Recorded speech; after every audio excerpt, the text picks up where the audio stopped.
everyone. Good morning. Oh my God, is that? Good morning, everyone. Morning! Much better, thank you, Fabio. It's a pleasure to have all of you here. Today we're gonna have Tiago doing a lecture about Mayor of Nazareth. Before we're going to start, Grace, we do our initial reading and prayer. Thank you, everyone.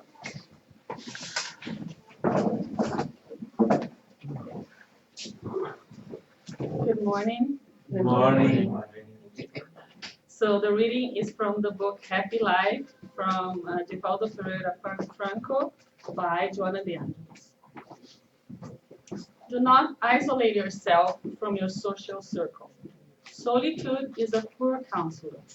The person who turns away from his family, from his work, from the community is disturbed. A flight from the world causes a dystrophy of the mind. It causes an unfocused view of people and things. Human beings exist in order to live in society, helping each other and learning from each other. It's the daily struggle and human activity that the values to be developed and improved can be assessed.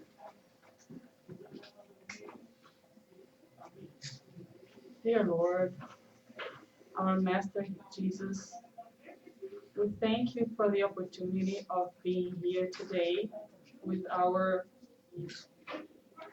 friends from the spiritual and from the intermediate community.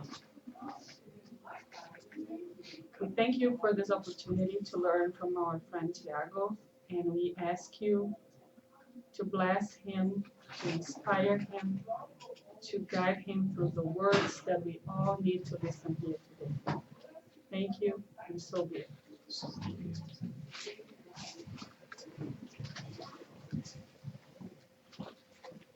Thank you. Okay, 3 times is a charm. Good morning, everyone. Good morning. Okay, no more. Very glad to be here. Uh, Very glad to be here for the lunch and learn as well, and I hope some of you or all of you can stay for after.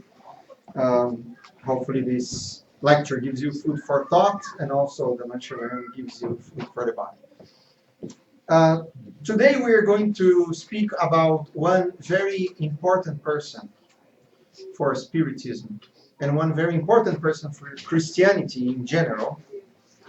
Um, we all know that in order for Jesus to do the work that he did during 30 odd years that he was on earth with us, he needed a very good team to do it. He needed very good people to accomplish a lot of what he accomplished.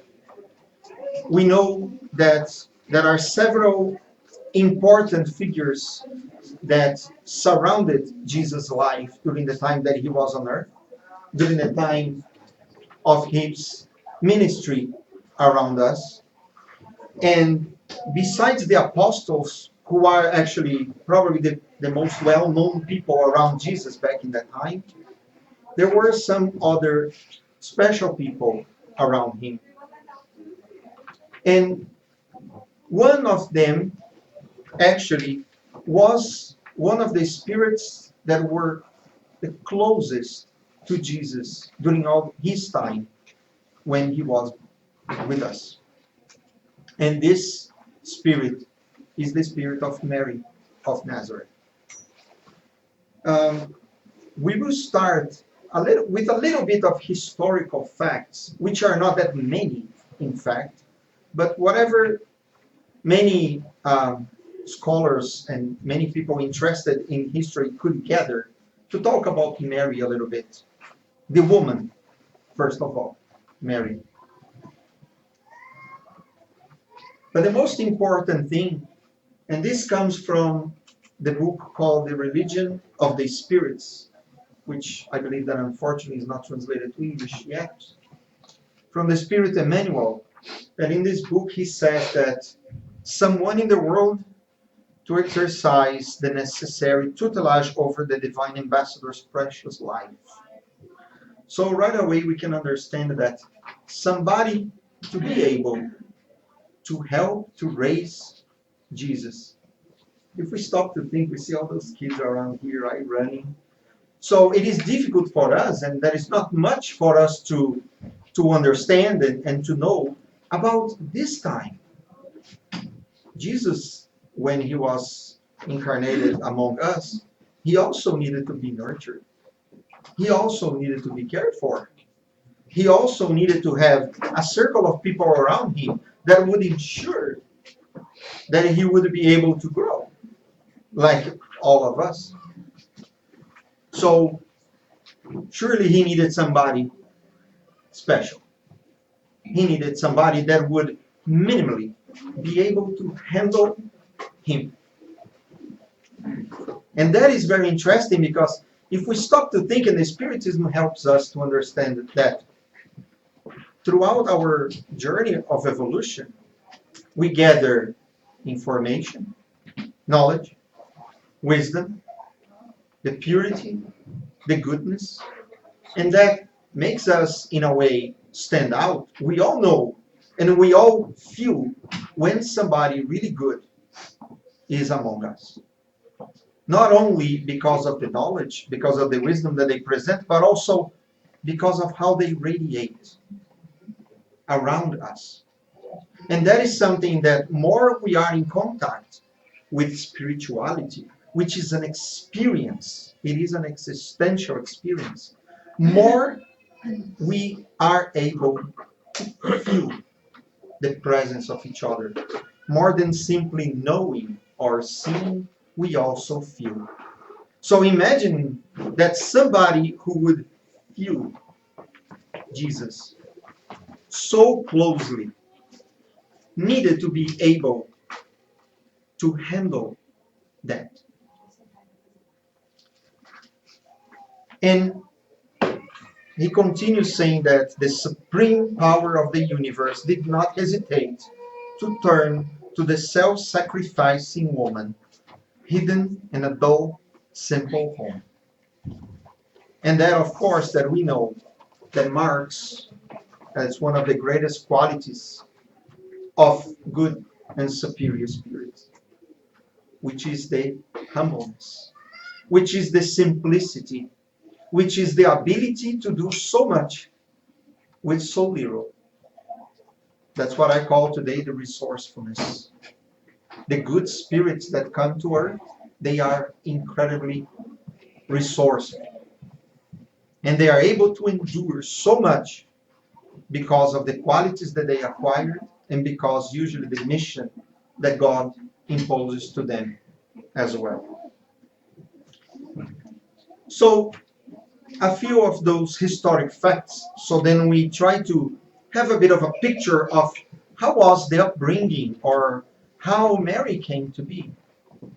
There are some apocryphal gospels, so most of them cannot be confirmed, but especially some other traditions like the Catholic Church will sometimes rely on them, and through those historical documents it is possible to know that Mary was born in the 1st century, of course, between the years 20 and 18 before Christ. She was the daughter of Joachim and Anna. Those documents would say that Joachim, he received a message from a so-called angel, which we know that is a superior spirit, and because they were able to perceive the spiritual world, then the Spiritism tells us he was a medium. And he receives a message that he would bear a child, and this child would be very important to the world. He goes back home, and his wife Anna receives a similar message through a similar revelation, and she bears a child whose name they give Mary. So Mary is born out of those two spirits. We know there are many meanings of this name, and it is interesting. One of the meanings, I believe I picked the one that was nicer. There are many different meanings for this name Mary, which is actually in Hebrew is Miriam as well. And one of the meanings of the name is the Lady of the Light. Also, some meanings would say the Lady of Sorrows, which in a way makes sense for the life that Mary lived and so much that she needed to go through during this life. But we all know as well that sorrow and light may be very much aligned with each other, depending how we live the sorrows that we live in life. And I believe that Mary knew how to live that. She was born in Galilee, and she lived mainly in Nazareth. She was a spouse of Joseph, of the tribe of David. It is known as well through those documents that she was taken to a Jewish temple when she was around the age of 3. And there she would need to stay until around the age of 12, when she would then go back to her family, so that she would prepare herself, for instance, to get married. So we know that if she had that contact, that close contact with the Jewish temple, she was educated through the Jewish laws. So then she was very well versed on those laws. Therefore, understanding of the Jewish law in the time. But by the time that she was about to go back home, she was already an orphan. So it has been decided by the priests in the time that they would pick someone that was someone that they respected and revered to take care of her. And this person was Joseph. Joseph was much older than her. And some of those documents would say that he hesitated. But we all know as well, and that is another chapter, that Joseph received so much guidance from the spiritual world and followed it with so much fidelity, which was also essential for the accomplishment of the mission that Jesus had. And also as well for the accomplishment of what Mary had to do in her life. Now, in the Bible, we know that there are several passages that speak about Mary. And everything starts with Mary receiving the announcement that she was going to be a mother. Not only that, but I'm just going to brush very briefly on that. It was known that she was, as they would say, a virgin. And that idea of virginity, there are lots of controversy about that, because first of all, the words that would represent at the same time virgin would also represent someone very young. Therefore, we could see that she was really a young woman. And the idea of virginity, that is a symbol on that. That is that symbol of purity. And thinking about the spiritual stature of Mary, we would then understand that only a spirit with a high spiritual stature would have the task that she had to bring Jesus to the world. Therefore, this word may represent many meanings for us. Not only that, we know that for Spiritism, we know that religion will need to walk side by side. For instance, with science, with the advancements that we have, and more progressively with the understanding of the natural laws. We know that everything that is a miracle, Allan Kardec would describe very well that in the book Genesis. The miracle is everything that we still don't have knowledge of, that is still unknown to us. Therefore, bringing the birth of Jesus as something miraculous represents the amplitude of the importance, of the splendor that the birth of Jesus was. But we also know that conception without one specific cell from the male constitution and the female constitution is not possible. Therefore, there was the need for a conception based on an act that would bring those two cells together. How that happened, we don't know. But for sure, back in the time, there was no in vitro fertilization. Therefore, he needed to have probably human contact. Therefore, something like a sexual act probably happened. But if we think about people who didn't have the connection with the materiality, with the impulses, the bodily needs in terms of extreme physical satisfaction, they didn't have that. Because that is the idea of the purity. They understood the importance and the divine aspect of what sexuality would have. We know that the sexual act is a creative act. The sexual energy can be used to procreate, can be used to create. Therefore, a sexual energy is also very important for us if we educate that energy to be co-creators. Therefore, there is that understanding that that act had the importance and the responsibility that we strive to have in every action in our lives. So, the angel Gabriel comes to Mary and announces to her that she's going to be a mother. And of course, that I will bring a little bit more of that episode, but we know that the surprise, so how surprised that she was and how humble she was by receiving that announcement, and the way that she receives that task with so much grace and with so much resignation. It is something really beautiful. Then she goes visit Elizabeth. We know that the relationship between them is really strong as well.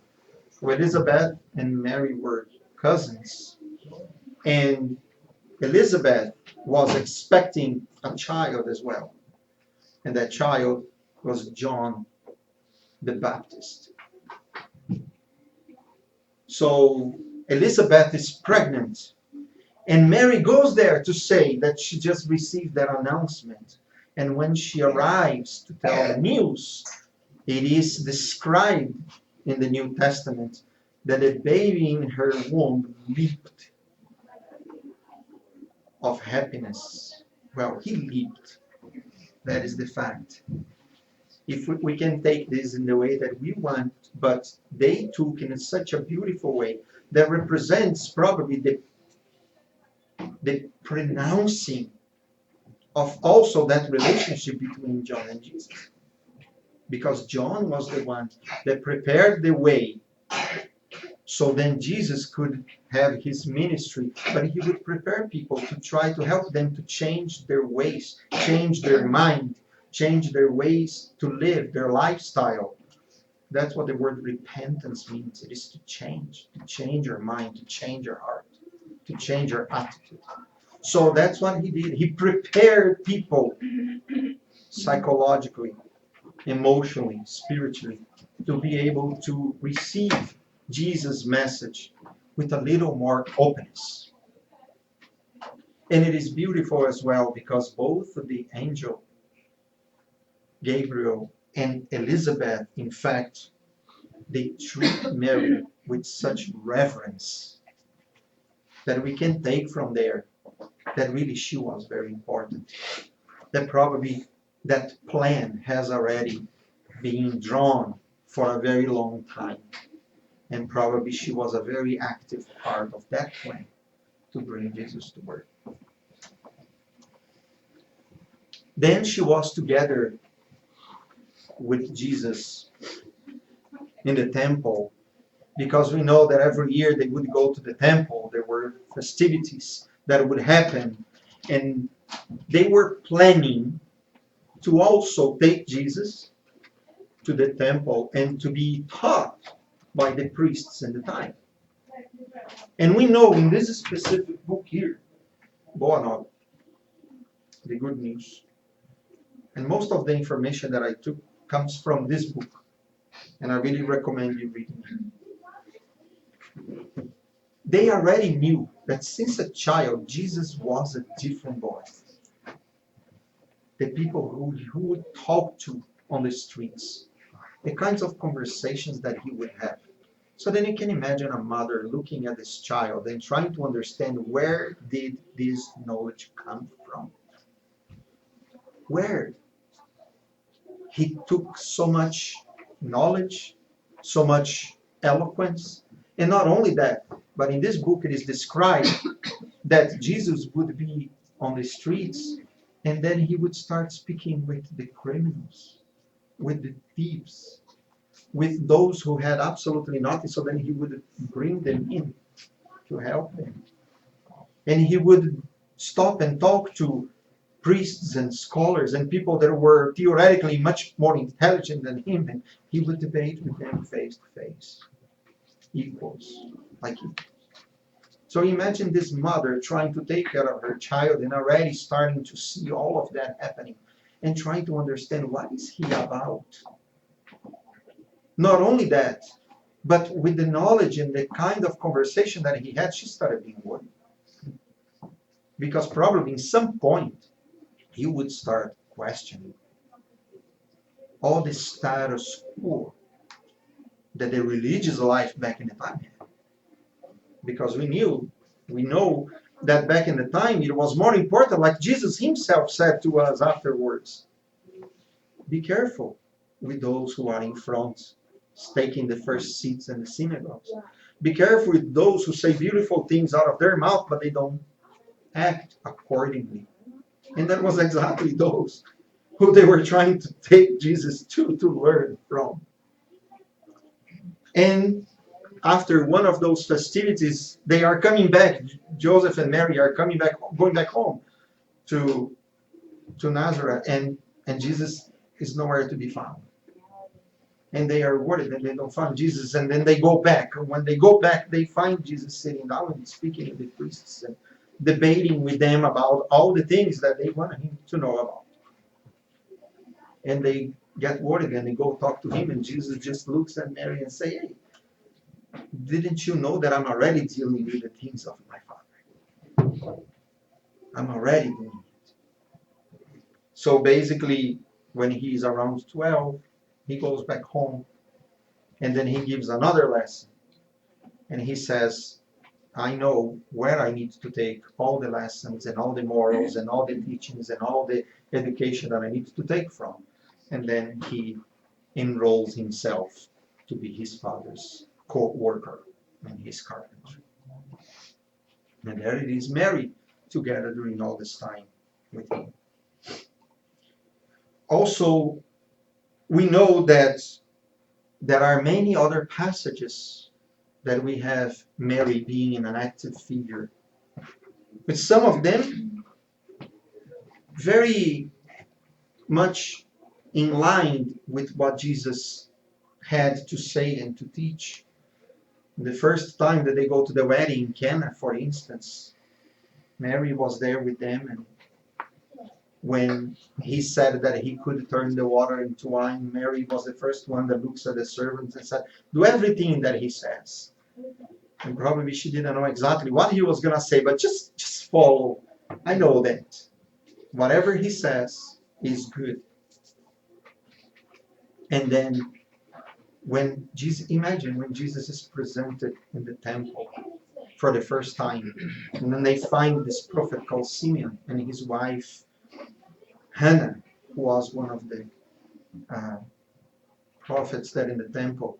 And then Simeon looks at him and says, finally, now I can die, because I received a message from the angels that said that I would not see death until I saw the Savior of the world, until I saw the King being born. And then he finally takes Jesus in his arms and says, now I can die. And we cannot forget the episode of Jesus' birth, when they are going to one of those festivities and there is nowhere for them to be. There is no hotel for them to have a room. All the places were taken. And they only find through somebody that owned a little hostel and says, I just have that stable right there. So you can be there.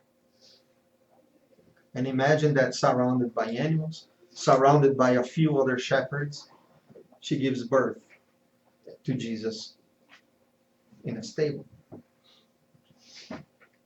And for her surprise, after Jesus is born, they receive lots and lots and lots of visitors. The shepherds that were around come to see him and revere him as the king. And the 3 wise men that come following the star find him, come with presents, and revere him as the king. But imagine her there, trying to understand, who are they? Why all of that? She knew already, yes, from the announcement of the angel, that he was going to be important. But I can imagine that probably there is no announcement that is going to match the reality. Because right after he's born, and right after that simple, humble celebration, they are heavily, heavily persecuted. And Mary and Joseph take Jesus to Egypt, running away from the persecution, because Herod, knowing that the king was born, killed most of the boys that were born during this time. And they only go back after Joseph receives the message from the spirits. Now we can go back because Herod is dead. And I believe that after the birth of Jesus, the crucifixion of Jesus is the other most impacting event that we have described in the New Testament. And Mary was there the entire time, following Jesus when he's arrested, following Jesus when he's condemned, when he receives all the physical attacks against him, all the scorn, all the words, all the mockery, and there she was. And when Jesus is in the cross, there she is, just watching it all.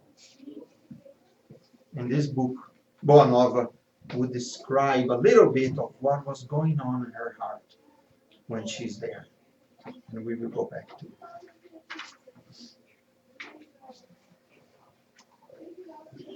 So, the 2 interesting passages that show how evolved Mary was is probably after Jesus, and all the ways that all the spirits would treat Jesus. The angels, all the messengers. Jesus receives the visit of Moses and Elijah. But Mary receives a visit from the angel. And the angel is the one saying, "Greetings, O favored one. The Lord is with you." So for a superior spirit that has the task to announce the coming of Jesus, to treat Mary the way that he treated, she was really evolved. And that is when Elizabeth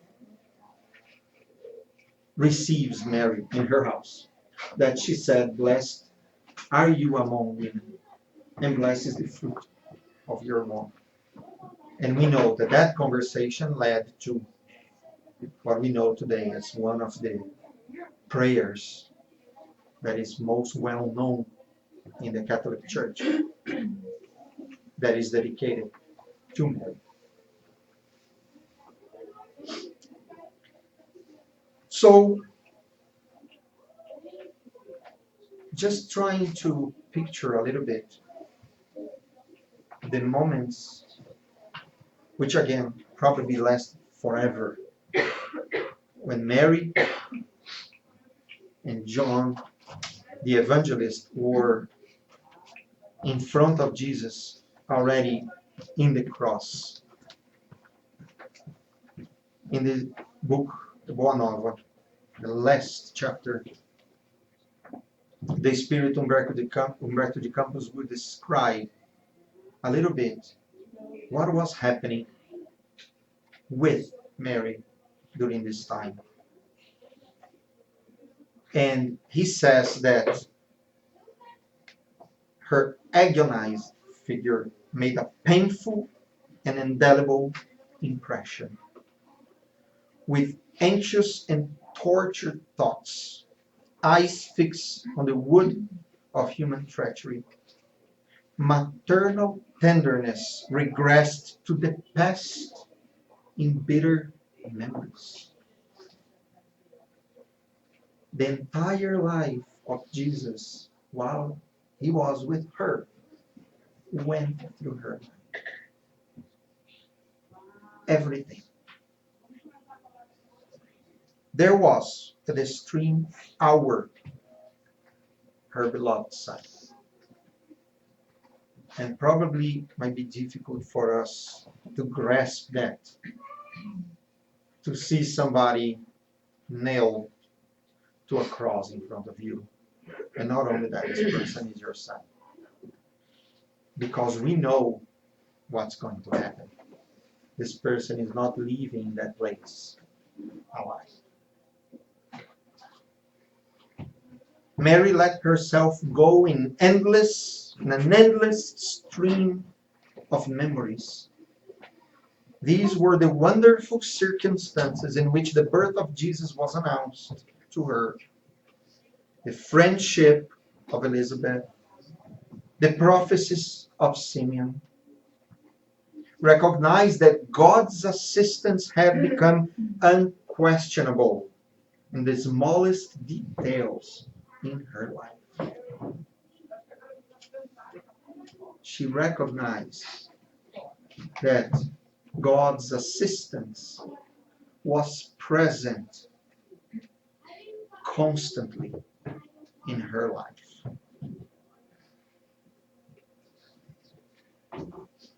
In that supreme moment, she was reviewing the manger and its harsh beauty, feeling that nature seemed to wish to redeem in her ears the song of glory of that unforgettable night.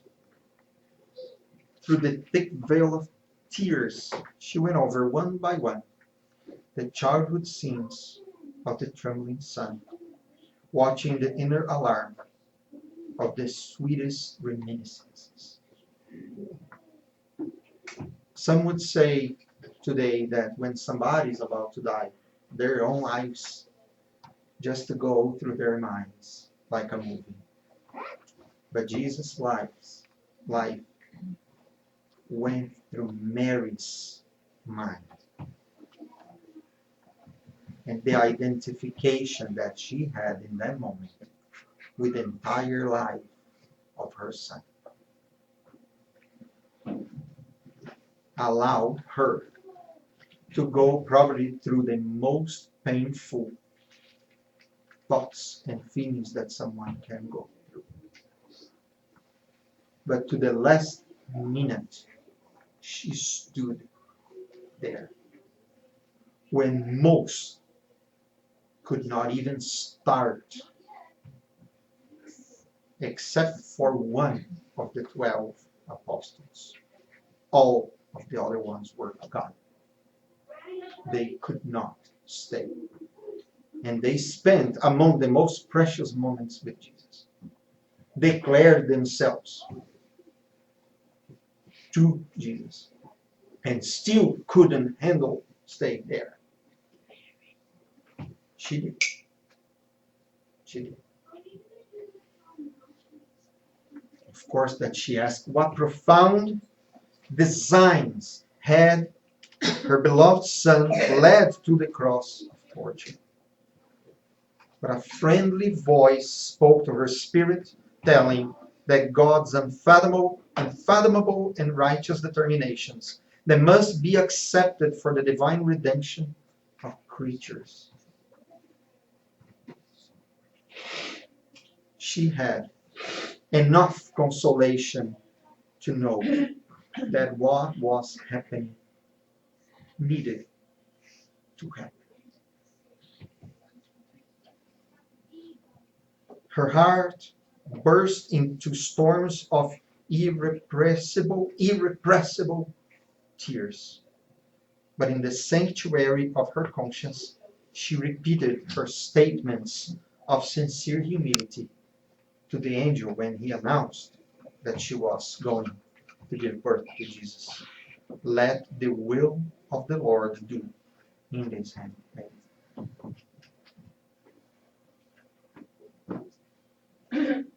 And then she felt someone touching her shoulder.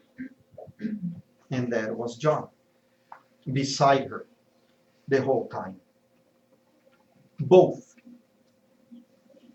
holding each other together during this time. They look at Jesus, trying to understand everything that was happening, probably looking at Jesus, and even though he was about to depart, they knew that he usually had all the answers. And probably even in that moment they looked to him for answers. And she looks at him and says, my son, my son. And that's when he looks at both of them and says, mother, there is your son. And addressing John says, son, there is your mother. Even in the last hours and the most excruciating moments of his existence, Jesus doesn't leave her completely neglected or left to suffer alone. But in that moment, helps to bond them together.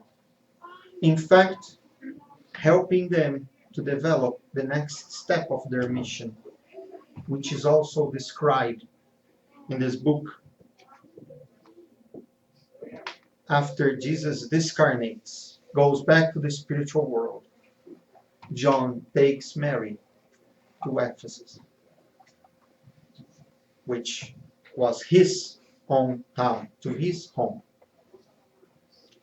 And in a matter of weeks, there was a multitude of people going there to talk to them and to express themselves and to ask for stories and to try to understand from her own words what was that man about. Many of them only could start understanding a little more and accepting who Jesus was after his discarnation. So they needed to do something even after. And who else but to ask his own mother that was there to give account firsthand of the life of this man. So hated in one side, so loved in another, but that changed everybody's lives profoundly.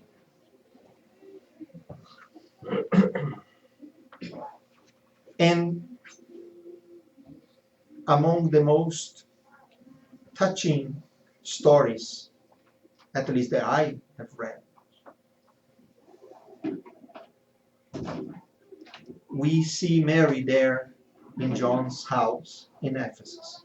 After many years of receiving so many people, so many pilgrims, so many people asking for consolation, for help, to talk, for so many reasons. And she never turned her back to anybody that went to look for one word from her. And already in her old age, there she was, welcoming people.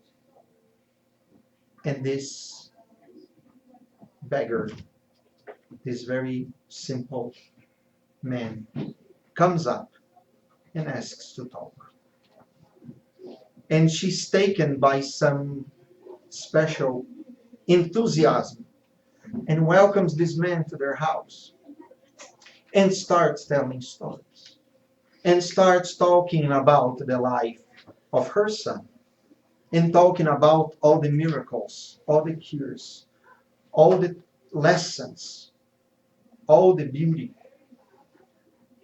And then she's taken by that inexplicable emotion. And she starts crying. Why was she feeling so emotional in that moment? And that's when this man puts his arms and says, "Mother, come to my arms." And she looks at his hands. And there are the holes of the nails. And instinctively, she looks at his feet, almost trying to confirm, is that really what I am thinking? And then she sees the wounds in his feet as well. And in that moment, she has an impulse of kneel to grab his feet and to kiss his feet. And she says, "What they did to you? What did they do to you?" But he doesn't let her go down. He doesn't let her kneel. He brings her back. And he says, "Yes, mother, that is me. I have come to get you. For my Father wants you to be, in my kingdom, the Queen of Angels." And that's how the accounts of her departure from earth is. Brought back to the realms of the fortunate spirits by her own son. It is known as well by the Spiritist literature coming from writings from the spirits themselves that Mary devoted and is still devoting herself to help the most unfortunate spirits, the ones that decide to take their own lives. And since the first spirit that she helped after her discarnation, she continues from the spiritual world with an entire legion, which is called the Legion of the Servants of Mary, with hospitals, with centers of care, with rescue teams in the spiritual world, helping to console and to help to give a little bit of hope and to prepare the recovery journey for all the spirits that commit suicide. I did something that usually doesn't work very well, which is trying to translate freely a poem. Therefore, there is no rhyme, and I'm sorry for that.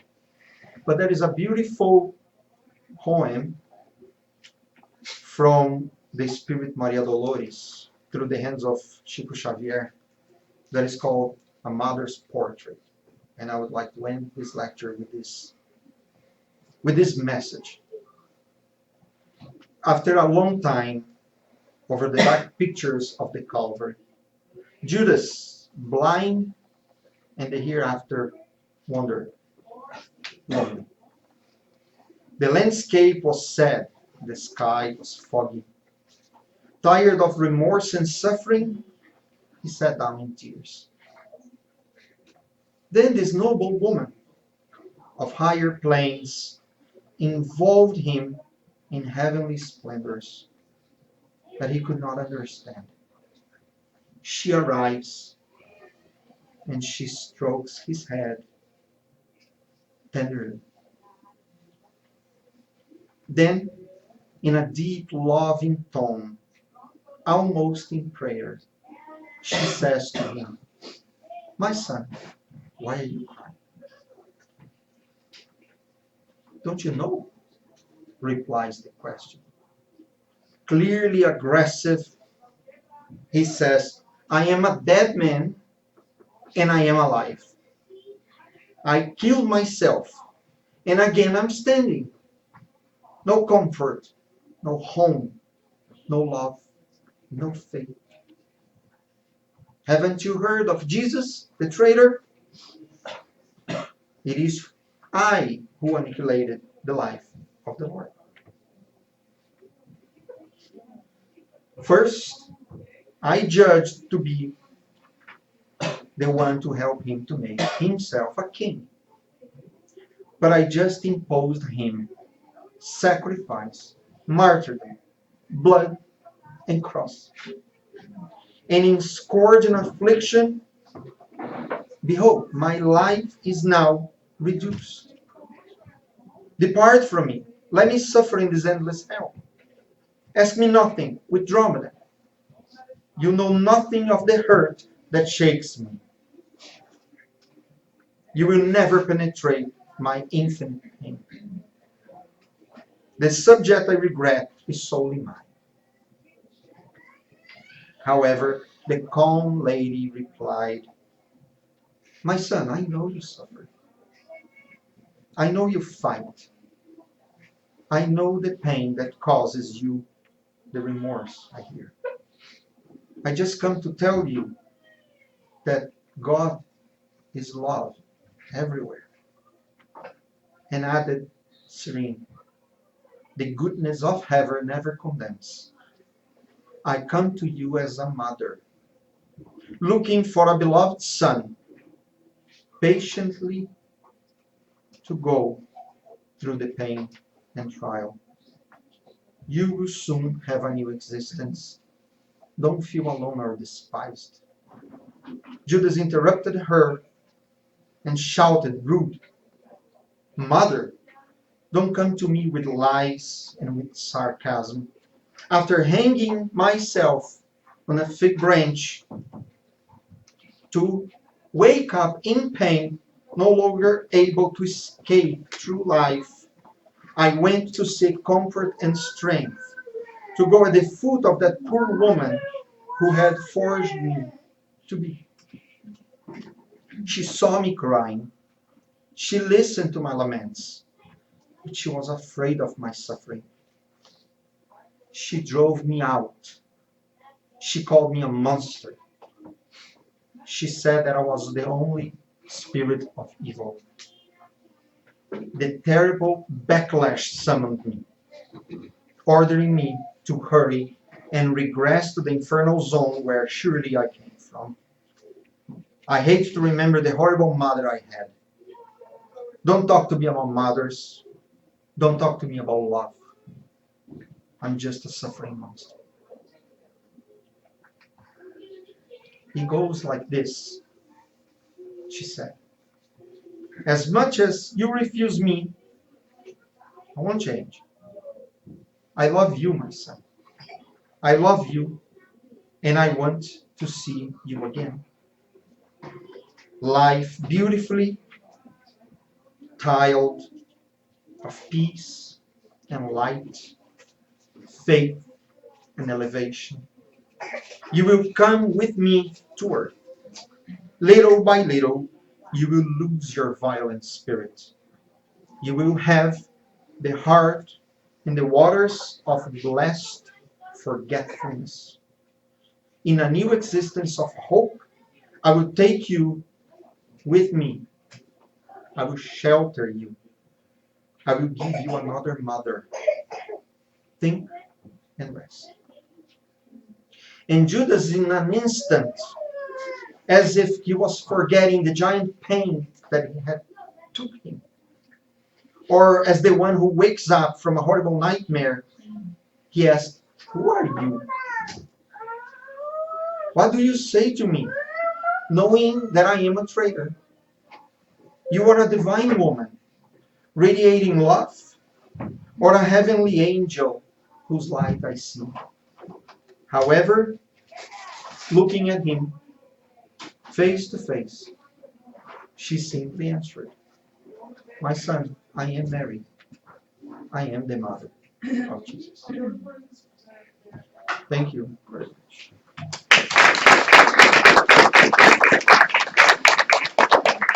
Thank you very much, Chuck. I know that if you're hungry, you want to get lunch, but we do have time for a few questions or comments. If anyone have any question or comment, or anyone on the internet have cards in the back, can read the question for us.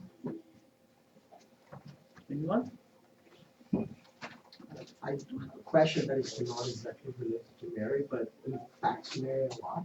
What happened with Joseph that it's so difficult to understand? I don't know what happened with Joseph. And she passed this all by herself without her husband, right? So just I don't know if repeat the someone knows question. this Yeah. language. Just repeat quickly the question for people on the internet. The question is about what happened to Joseph in all this process. What if Mary had gone through all of this by herself? So I will give to you later on the name of the book. There is a message called Joseph of Galilee. And in that message, Emmanuel would say that it is true what you're saying, that we don't know, besides those times when Joseph accepts Mary, receives a message from the spirits, drives them away from Jerusalem, goes to Egypt, comes back, and we know that he's working in his carpentry, and that's it. It is really beautiful because Emmanuel makes a parallel between the life of Joseph as the father, as the archetype of the father. And he says that the lack of information that we have from Joseph is a symbol of the silent fatherhood of God to all of us. Because God is present to all of us even though we don't see him. And probably it was on purpose that Joseph was distancing himself from being on the spotlight of that life, because probably he knew the importance that Jesus had, and probably because he didn't want to take in any way the importance that Jesus had. So it is possible that Joseph was really an elevated man as well, to understand that, it is not the identity, it is not who we are, but, what is the task that we have to fulfill God's design for us. Another question or comments? Thank you again, Tiago. We're gonna get prepared for the passes now. I invite people who's watching us through the internet to do their own final prayer. And for who is here just as right now, please let's keep in prayer until we get to the end of the process. For those who are here for the first time, the passes is nothing else than our assistance. Love transfusion. Yeah. Give you the passes and hold your hands over your heads without touching. Okay, so just the energy that's coming from the above to all of us. All right.